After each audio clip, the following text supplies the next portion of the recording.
দুই ভাই মোহাম্মদ গাজ্জালি, আহমদ গাজ্জালি।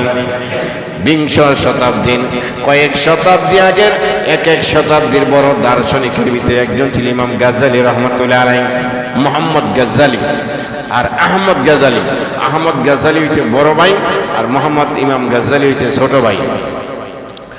নামাজ পড়তেছে ইমাম গাজ্জালি রহমতুল্লাহ আলাইহি তাহার যুগের শ্রেষ্ঠ বড় মসজিদের ইমাম এবং খতিব ছিলেন। বড় ভাই আহমদ গাজ্জালি রহমতুল্লাহ আলাইহি ইমাম মোহাম্মদ গাজ্জালির ভিতরে নামাজ পড়েন। এলাকার মানুষেরা সমালোচনা লাগাই দিছে, ইমাম গাজ্জালি এত বড় ইমাম, এত বড় দার্শনিক, এত বড় মুহাক্কিক আলেম, তার আপন বড় ভাই তার পিছনে নামাজ পড়ে না। সমালোচনা শুরু করছে।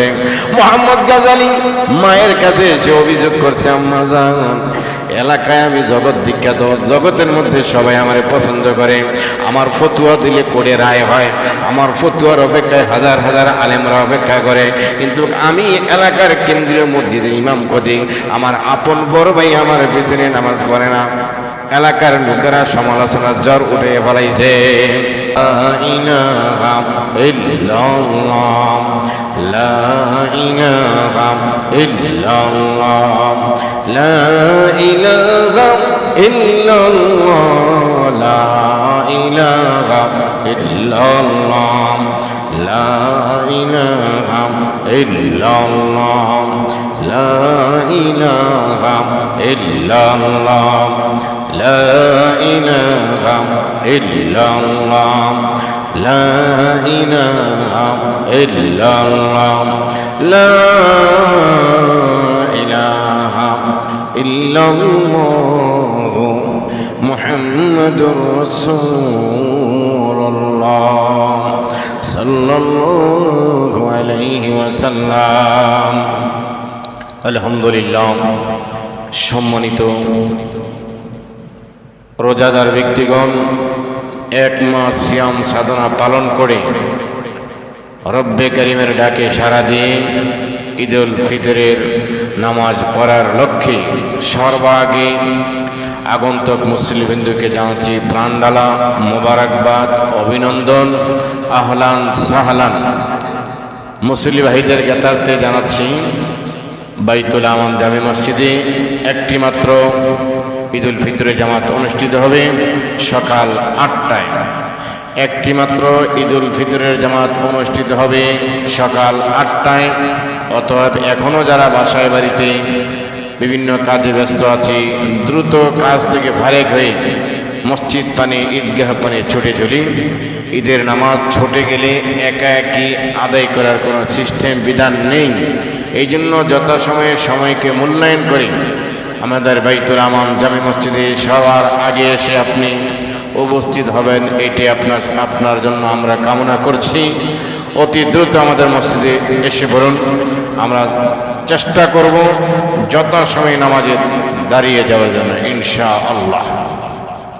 সম্মানিত হাজিরিন, রাসূল পাক সাল্লাল্লাহু আলাইহি সাল্লাম বলছেন, এক মাস সিয়াম পালন করার পর বান্দারা যখন আল্লাহু আকবার, আল্লাহু আকবার, লা ইলাহা ইল্লাল্লাহু, আল্লাহু আকবার, আল্লাহু আকবার, ওয়ালিল্লাহিল হামদ, এই তাকবীর আস্তে আস্তে পরে ঈদুল ফিতরের ঈদগাহে যায়, প্রতি কদমে কদমে তাদের পিছনের গুনাহ মাফ হতে থাকে। জোরে বলি সুবহানাল্লাহ। পাশাপাশি রাসূল পাক সাল্লাল্লাহু আলাইহি ওয়াসাল্লাম এটিও জানিয়ে দিয়েছেন, যারা পুরা মাস রোজা রাখে নাই, ইচ্ছাপূর্বক খামখেয়ালি করে রোজা রাখে নাই, তারা যাতে ঈদগাহে না যায় ধমক দিয়েছে যে আজকের খুশির দিন, আনন্দের দিন তো তাদের জন্য যারা রোজা পালন করেছে। যারা রোগের কারণে, শরীয়তের ওজোর কারণে, ওইটা ভিন্ন কথা। একান্ত খামখেয়ালি করে যারা সিয়াম পালন করে নাই, তারা যাতে ঈদগাহে না যায়, তাদের আনন্দের বিষয় নয়।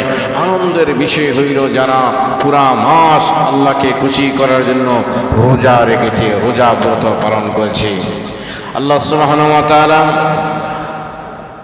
শতাব্দীতে এক একজন মুজাদ্দিদ প্রেরণ করেন। আমরা আজকে একজন মুজাদ্দিদের মতান্তরে একজন নবীর 4000 উপদেশ থেকে বাছাই করে মাত্র 4টা উপদেশ দিয়েছেন, যা কোরআনুল কারীমের মধ্যে লিপিবদ্ধ আছে। এই নিয়ে আলোচনা করব।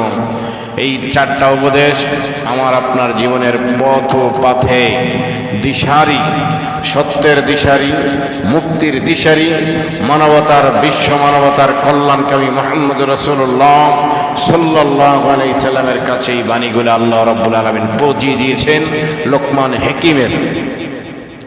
আল্লাহ রাব্বুল আলামিন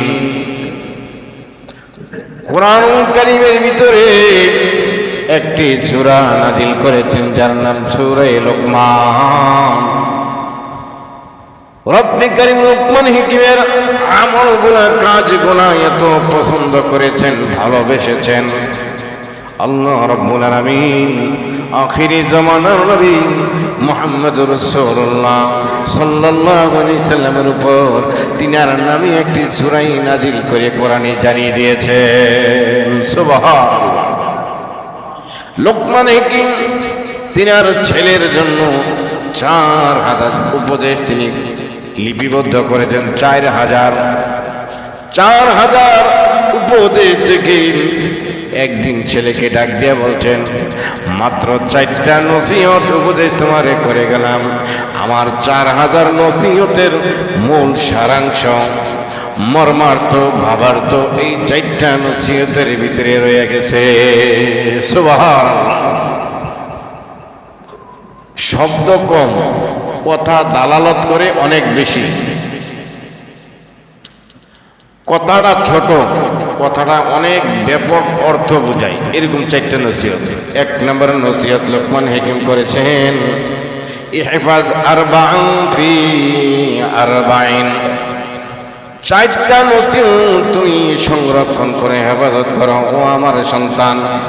এই 4টা নসিহত জগৎবাসীর জন্য কিয়ামত পর্যন্ত যদি পালন করেন, ওই লোকটাই দুনিয়ার শান্তি, আখিরাতের মুক্তি পাওয়ার জন্য যথেষ্ট। 1 নম্বর, ইহফাজ আইনাকা ফি বুয়ুতিন নাস। ইহফাজ আইনাকা ফি বুয়ুতিন নাস। 1 নম্বর হইল, তোমার চক্ষুকে হেফাজত করো যখন তুমি কারো বাড়িতে যাও, রাস্তায় যাও, দোকানে যাও, সমাবেশে যাও, কারো বাড়িতে যাও, বেড়াইতে যাও, তোমার চক্ষুকে তুমি হেফাজত করো। আল্লাহ রাব্বুল আলামিন কোরআনের অন্যত্র আয়াতে বলে দিয়েছেন, কুল লিল মুমিনিনা ইয়াগুদ্দু মিন আবসারিহিম। হে মুমিন, তোমার চক্ষুকে তুমি দৃষ্টি অবনত করো, নিচে নিম্নগামী হইয়া চলো।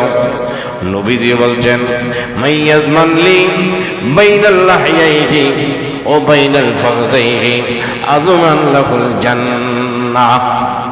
আমি নবীর সামনে যদি এই 2টা জিনিসের হেফাজতের দায়িত্ব কেউ নিতে পারে, দিতে পারে, আমার কাছে গ্যারান্টি দিতে পারে, আমি নবীজি তাকে গ্যারান্টি দিলাম জান্নাতে নেওয়ার জামিনদার আমি নবীজি। জোরে বলি সুবহানাল্লাহ। মাইয়াজমান লি বাইনাল লাহইয়াইহি ও বাইনাল ফাখযাইহি আযমান লাহুল জান্নাহ। আমার উম্মতের কোন মহিলা, কোন পুরুষ যদি আমি নবীর সাথে ওয়াদা দিতে পারে, এই 2টা জিনিসের সংরক্ষণ করবে, হেফাজত করবে, যথাযথ ব্যবহার করবে, আমি নবী তাকে গ্যারান্টি দিলাম, তাকে জান্নাতে নেওয়ার জামিনার জিম্মাদার আমি নবীজি হয়ে গেলাম। 1 নাম্বার 2টা জিনিসের, 2 ঠোঁটের মাঝখান অর্থাৎ জবান, এই জিহ্বা যে ব্যক্তি সংরক্ষণ করতে পারছে, অযথা কথা বলে না, কাউকে অযথা গালি দেয় না, এই মুখ দিয়া কাউকে কষ্ট দেয় না, এই মুখ দিয়া গান গায় না, এই মুখ অপাত্রে ব্যবহার করে না। এই 2 ঠোঁটের মাঝখান যে জিম্মাদারি নিতে পারছে, যে সংরক্ষণ করব, হেফাজত করব, মানে 2 ঠোঁটের মাঝখান মানে জিহ্বা দিয়ে ভালো কাজ করব, মন্দ কাজ করব না, এই জিম্মাদারি 1 নম্বরে যে আমার সাথে নবীদের সাথে ওয়াদা দিতে পারে, ও বাইনাল ফাখযাইহি দুই রানের মাঝখান অর্থাৎ লজ্জাস্থান, এই দুইটা জিনিস যথাযথভাবে যে ব্যবহার করবে, এই ওয়াদা আমি নবীর সাথে যে দিবে, আমি নবী তার সাথে ওয়াদাবদ্ধ, জান্নাতের জিম্মাদারি আমি নবী নিয়ে নিলাম। সুবহানাল্লাহি বিহামদিহি। এক নম্বর লোকমান হাকিম 4000 নসিহত উপদেশ থেকে বাছাই করে মাত্র 4টা নসিহত করতেন। এক নম্বর হইল ইহফাজ আইনাকা ফি বুয়ুতিন নাস, মানুষের বাড়িতে গেলে, রাস্তায় গেলে চোখ হেফাজত করতে পারে, বেড়াইতে গেলে যাতে করে আত্মীয় যাদের সাথে দেখা দেওয়া যায় তাদের সাথে যাতে দেখা না করে, রাস্তায় গেলে অর্ধ উলঙ্গ, ফোনে উলঙ্গ, কোয়ার্টার উলঙ্গ মহিলাদের দিকে যাতে না তাকায়, মানে চোখের হেফাজত করে, রাস্তায় তাকাবে নিচের দিকে তাকিয়ে তাকিয়ে চলবে, ডান দিক হইয়া চলবে, গড়ে যাবে, বেড়াইতে যাবে, যাদের সাথে দেখা করা যায় তাদের সাথে দেখা করবে না। এই চোখের হেফাজত যে ব্যক্তি করবে, লোকমান হাকিম বলেন ওই ব্যক্তি জান্নাতে যাওয়ার জন্য যথেষ্ট। এই জন্য চোখের দৃষ্টির হেফাজত আমরা করব। হাসরের ময়দানে জবানের, দৃষ্টির ইত্যাদি অঙ্গ প্রত্যঙ্গের হিসাব আল্লাহর কাছে দেওয়া লাগবে। এগুলো এখন কথা বলতে পারে না, চোখের জবান খুলে যাবে, মুখের জবান তো আছেই, হাতের জবান খুলে যাবে, তারা কথা বলতে পারবে, চোখ কথা বলতে পারবে, কান কথা বলতে পারবে, ইত্যাদি অঙ্গ প্রত্যঙ্গ কথা বলার শক্তি আল্লাহ পাক দিয়ে দিবে। তখন বলে দিবে যে এই হাত দস্তে গোয়াত মঞ্চনি দুধে দিদায়াম, দস্তে গোয়াত মঞ্চনি দুধে দিদায়াম, লব্বে গোয়াম মঞ্চনি বসিদাম। হাতে বলে দিবে এই হাত দ্বারা অমুকের গাছের অমুক চুরি করেছে, এই হাত দ্বারা গরিবের উপর অযথায় হাত উড়াইছে, স্টিম রোলার চালাইছে, হাতে বলে দিবে সুদের ঘুষের কলম এই হাত দিয়া চালাইছে। আমি আর আপনি মুখে বললো যে আমি গুনার কাজ করি নাই, সাথে সাথে হাতের জবান খুলে দেবে। কবি বলছেন দস্তে গোয়াম মঞ্চনি দুধে দিদায়াম, লব্বে গোয়াদ মঞ্চনি বসিদাম, চশমে গোয়াদ মঞ্চনি দিদায় হারাম, আইনে গোয়াদ মঞ্চনি সমরুল কালাম। এমনি ভাবে চোখে বলে দিবে এই চোখ দ্বারা এই গুনার কাজ করছে আল্লাহ, সে মুখে অস্বীকার করলে কি লাভ হবে? আমি চোখ তো দেখছি, কারে কারে সে দেখছে, আমি চোখে বলে দিলাম এই চোখ দ্বারা এই গুনার কাজ করছে। এমনি ভাবে কানে বলে দিবে, কানের জবান করে দেবে, কানে বলবে ঈদের দিন ডেকসেট বাজাইয়া একবারে লেগুনা গাড়ির মধ্যে লইয়াম, টেম্পু গাড়ির মধ্যে লইয়া, ট্রাকের মধ্যে বক্স বাজাইয়া বাজাইয়া নাচছে, এই কানে শুনছে, কান লাগাইয়া শুনছে, মোবাইলে হেডফোন লাগাইয়া কানে গান শুনছে, শুয়া শুয়া গাড়িতে বসে বসে এই কানে কথাটা বলে দিবে আল্লাহর কাছে। মুখে বলবে না আল্লাহ আমি তো কোনো গুনার কাজ করিনি, গান শুনিনি, আমি খারাপ জিনিস দেখি নাই, মুখ বন্ধ হয়ে যাবে। আর কানে কথা বলবে, চোখে কথা বলবে। তাহলে আমরা চক্ষুকে হেফাজত করব। আল্লাহ পাক আমাকে আপনাদের সকলকে চক্ষুকে হেফাজত করা, কুদৃষ্টি থেকে, অযথা দৃষ্টি থেকে আমাদের চক্ষুকে আল্লাহ হেফাজত করুক। সবাই বলি আমিন। তাহলে এক নম্বর নসিহত ইহফাজ আইনাকা ফি বুয়ুতিন নাস। 4000 নসিহত উপদেশ থেকে লোকমান হাকিম সারা বিশ্বের জন্য, তিনার ছেলের জন্য মাত্র 4টা নসিহত উপদেশ করছে। এক নম্বর করছে তোমার চক্ষুরে হেফাজত কইরো।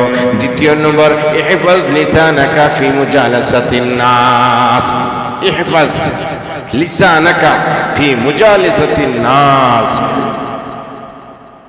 দরবারে, মজমায়, সমাবেশে, বক্তব্যকালে, কথার সময় তোমার জবান রে হেফাজত করবা।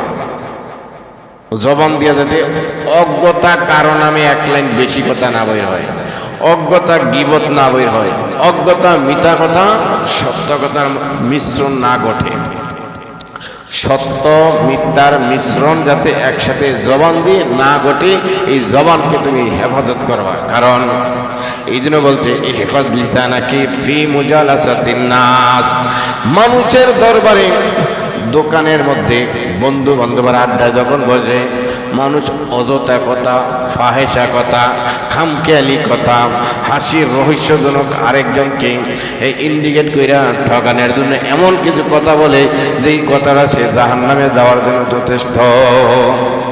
লোকমান হাকিম 4000 উপদেশ একসাথে করছে। ওখান থেকে বাচ্চা বাচ্চা 60টা উপদেশের ভিতরে 4000 উপদেশ ঢুকাইছে। মানে এবারতে কলিল মতলবে কাসির, আরবিতে একটা কথা দেন, মানে অল্প কথা কিন্তু এটা দালালত করে ব্যাপক অর্থ বোঝায়।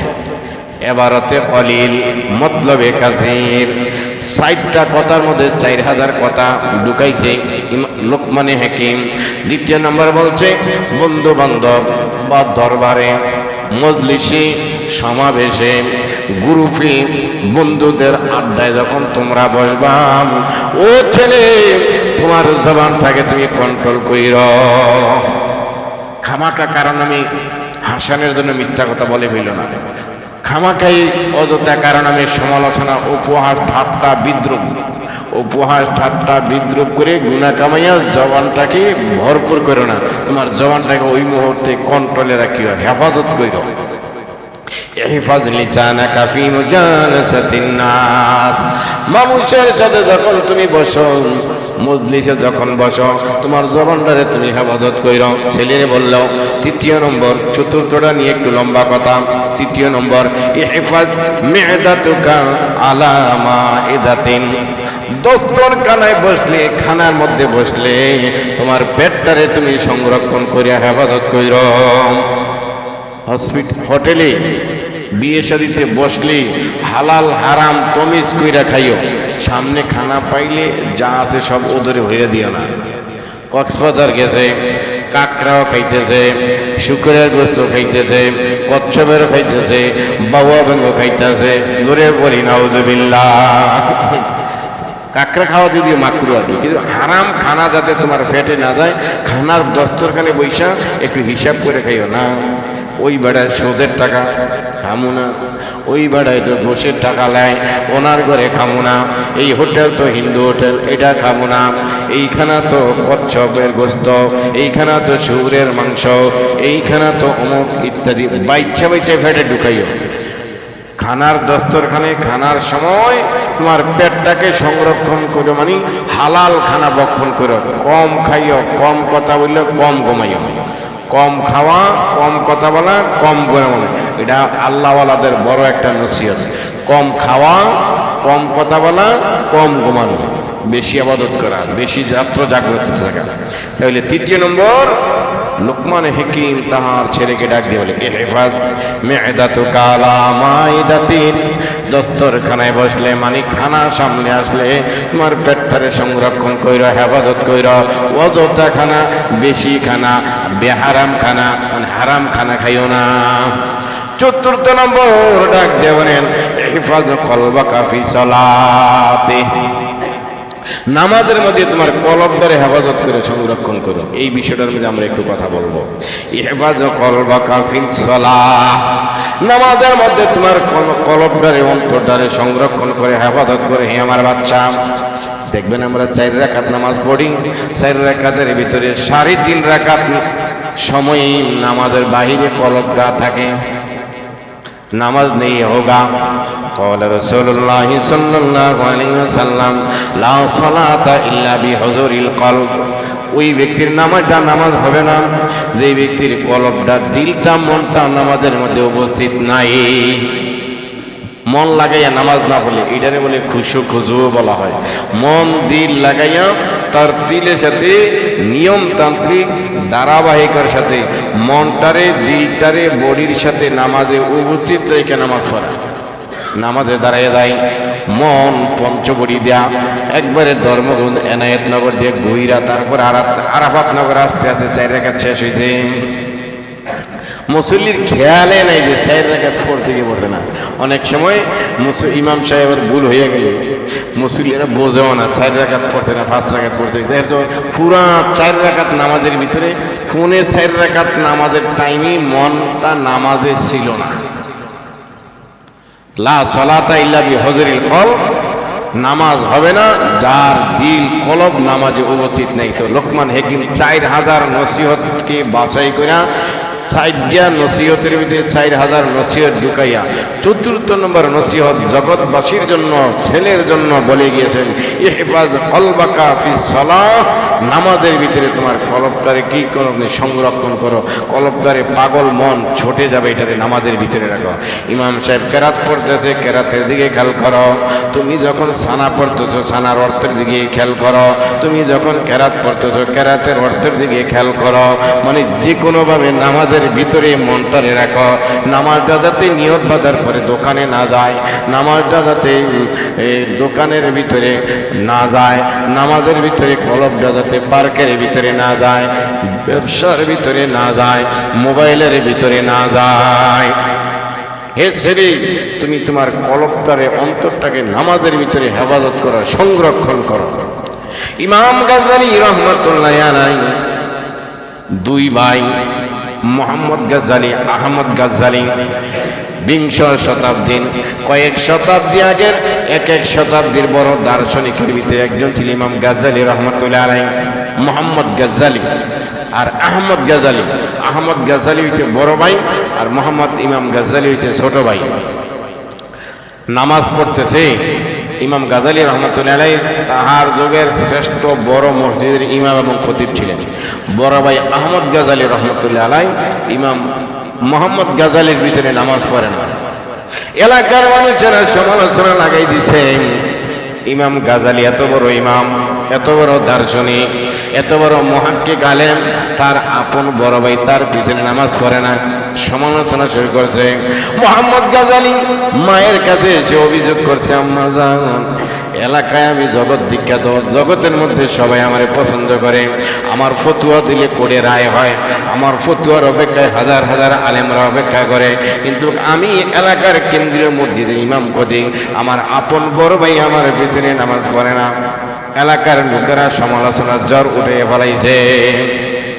মা, ইমাম গাজ্জালীর মা বড় ভাইরে ডাক দিয়ে বলছে, ব্যাপার কি, তুমি তার পিছনে নামাজ পড়ো, তার পিছনে নামাজ পড়ো। আমি মায়ের আদেশ, মায়ের আদেশ পালনার্থে ইমাম আহমদ গাজ্জালী, ইমাম মোহাম্মদ গাজ্জালী রহমতুল্লাহ আলাইহির পিছনে নামাজ দাঁড়াইছে। জুমার নামাজের ইমামতি লক্ষ লক্ষ মানুষ। এক রাকাত নামাজ পড়া দ্বিতীয় রাকাতের সময় আহমদ গাজ্জালী নামাজ ছাইরা দিয়ে বাড়িতে চলে গেছে। এখন মানুষেরা দেখছে এত বড় শায়েখ ইমাম গাজ্জালী রহমতুল্লাহ আলাইহির পিছনে নামাজ এক রাকাত পড়া তার আপন বড় ভাই নামাজ ছাইরে দিয়ে কাতার ফাঁক করে চলে গেছে। এখন আগের থেকে সমালোচনা আরো বাড়ছে। ইমাম মোহাম্মদ গাজ্জালী রহমতুল্লাহ আলাইহি মায়ের কাছে এসে বলছে, মা, এতদিন তো বড় ভাই নামাজ পড়ে না, আমার পিছনে এক ঝামেলা, এখন নামাজ পড়তে যাইয়া দুই ঝামেলা হয়েছে। মানুষ যে আমার পিছনে নামাজ পড়ে ছেড়ে দিতেছে কেন?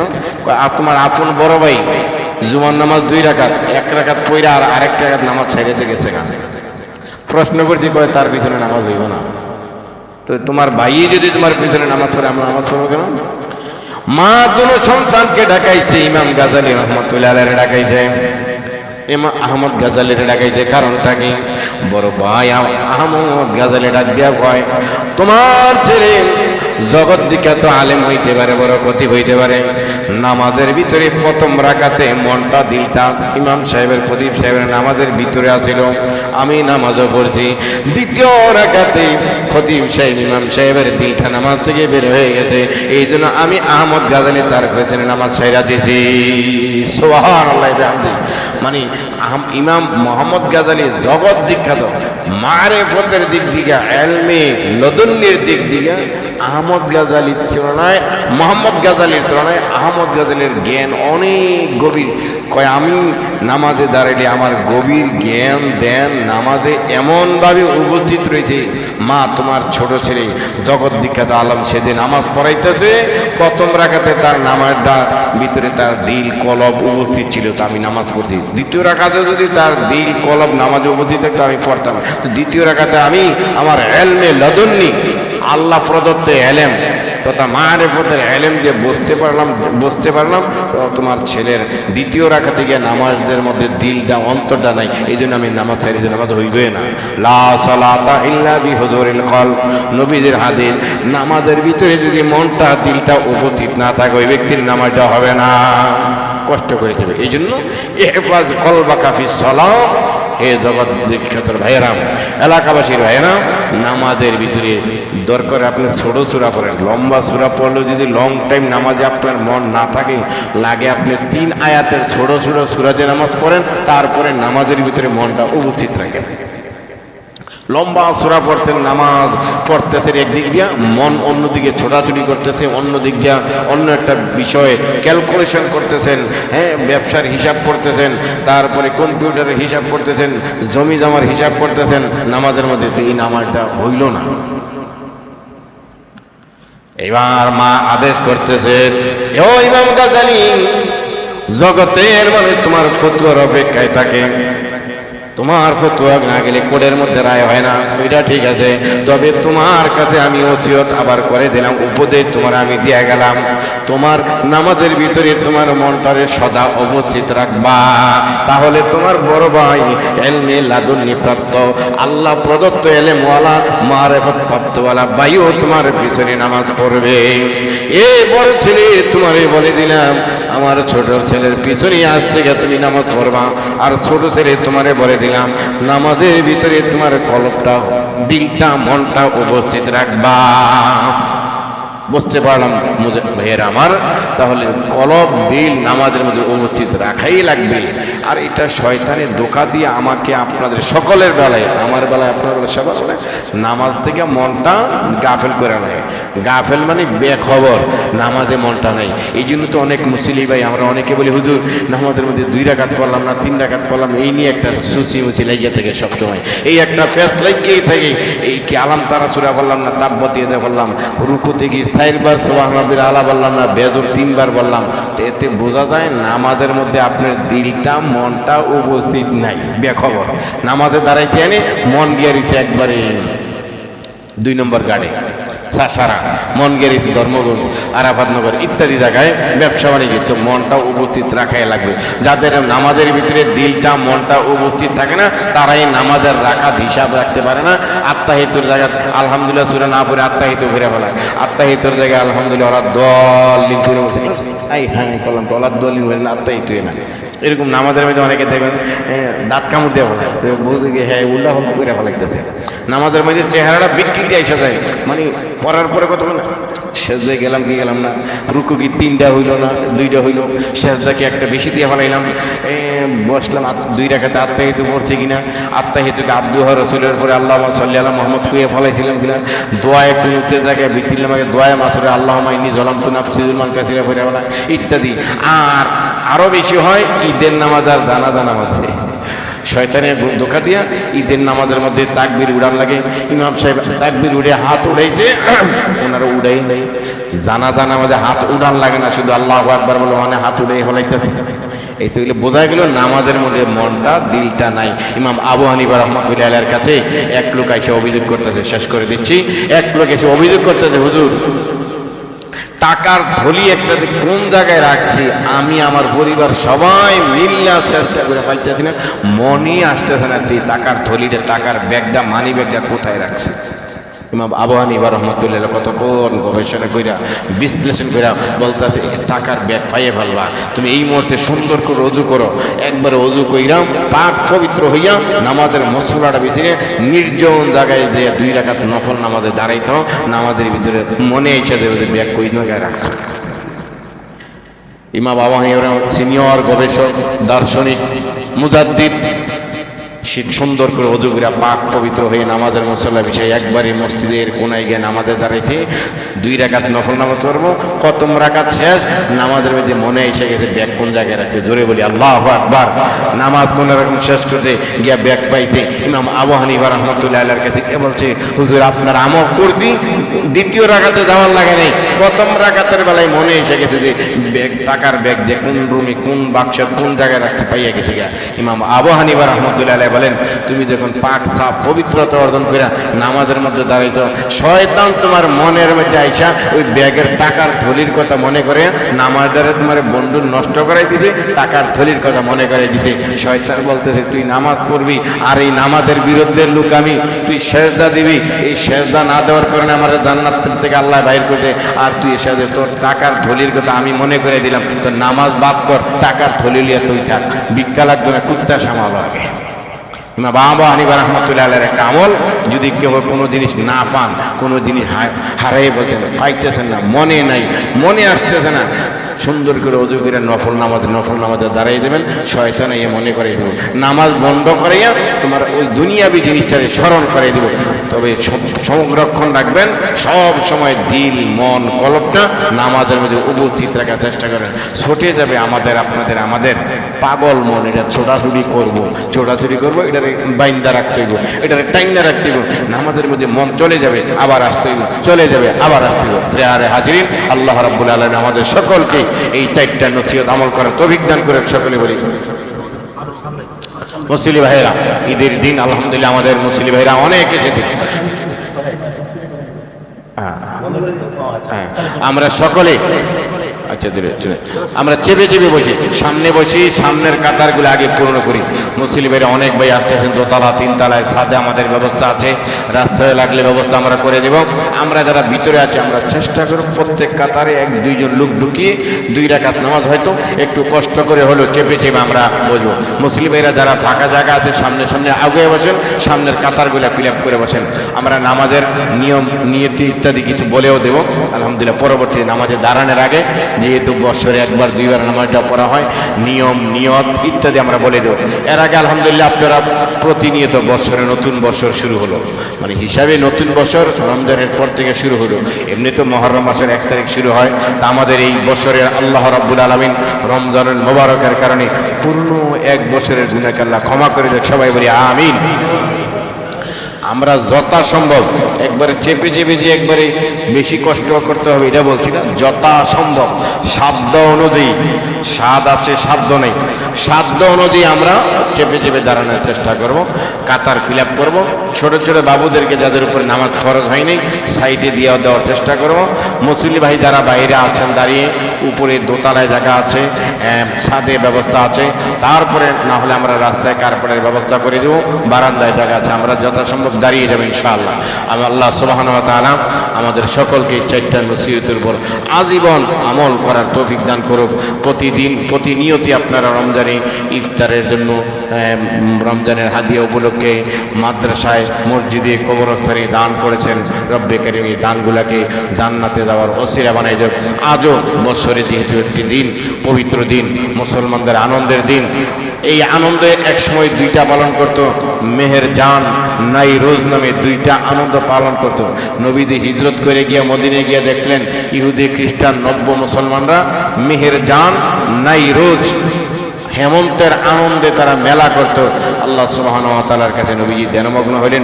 নবীজি সাল্লাল্লাহু আলাইহি সাল্লামকে আল্লাহ বললেন, তোমার যারা ভক্ত মানে মুসলমান তাদেরকে ঈদুল আযহা, ঈদুল ফিতর ধর্মীয় উৎসব আনন্দের দিন বানাই দিলাম, আর হেমন্তের যে তারা যে ইহুদি কালচারে যে নাইরোজ আর মেহের জান 2টা আনন্দের দিন বছরে বানিয়েছে, ওইগুলাকে তুমি ডিনাই করে ঈদুল ফিতর, ঈদুল আযহা এই 2টা আনন্দের দিন উদযাপন করো। আল্লাহ সুবহানাহু ওয়া তাআলা মুসলমানদেরকে ধর্মীয় অনুভূতি থেকে, ধর্মীয় অনুশাসন থেকে এই 2 দিন ঈদ উদযাপন আনন্দের দিন করুক। ডেকসেট এলাকা থেকে যারা মাইক বাজাইয়া, ডেকসেট বাজাইয়া, তারপরে গিয়া নাচা গাওয়া, তারপরে গিয়া এলাকার মধ্যে বড় বক্স লাগে, এলাকায় নাচে গায়, এগুলা বেহাইয়াপনা বেলাল্লাপনা থেকে আমাদের আরাফাত নগরকে আল্লাহ হেফাজত করেছেন এবং করবেন। আমরা আশাবাদী অন্য পুরা বাংলাদেশের এলাকাকে আল্লাহ হেফাজত করে ধরে বলি আমিন। গত বছর আপনারা দেখেছেন এই ডেকসেট বাজাইতে যা ড্রাইভার গাড়ি চালায়, ডেকসেট বাজাইতেছে ট্রাকের পিছনে, ড্রাইভারও নাচের তালে অ্যাক্সিডেন্ট করে কয়েকটা ছেলে মারা গিয়েছে, আহত হয়েছে। আপনাদের কালো ছেলে সন্তানকে এই ঈদের দিনে আনন্দ ভ্রমণে মোটর সাইকেল দিয়া শোডাউন দেওয়া এবং ট্রাকের মধ্যে বক্স বাজাইয়া শোডাউন দেওয়া থেকে যুবক ভাইয়েরা বিরত থাকবা। আপনারা যারা গার্জিয়ান আছেন আপনাদের ছেলে মেয়েদেরকে একতারা দোতারা হারমোনিয়াম অ্যালুমিনিয়াম তারপর ডেকটেট বাজাইয়া গান বাদ্য যন্ত্র ইত্যাদি থেকে সংরক্ষণে রাখবেন, হেফাজতে রাখবেন। আমাদের সকল প্রেমীগুলোকে আল্লাহ রাব্বুল আলামিন ধর্মীয় অনুশাসনে চলার তৌফিক দান করুক। আজকের দিনে এই শপথ করুন, এই রমজান মাসটা যেমন আমলে কাটাইছি, বন্দিগিতে কাটাইছি, গুনাহ থেকে বেঁচে থাকার জন্য ট্রেনিং নিয়েছি, আগামী বছরটা আল্লাহ পাক আমাদের সুখ শান্তি সমৃদ্ধি অনাবিল শান্তি আমাদের আপনাদের ফ্যামিলিতে আল্লাহ পাক দান করুক। আমরা সেই দোয়া শুভকামনা রেখে আজকে শেষ করেছি। আমাদের সম্মানিত সভাপতি সাহেব কিছু কথা বলবেন।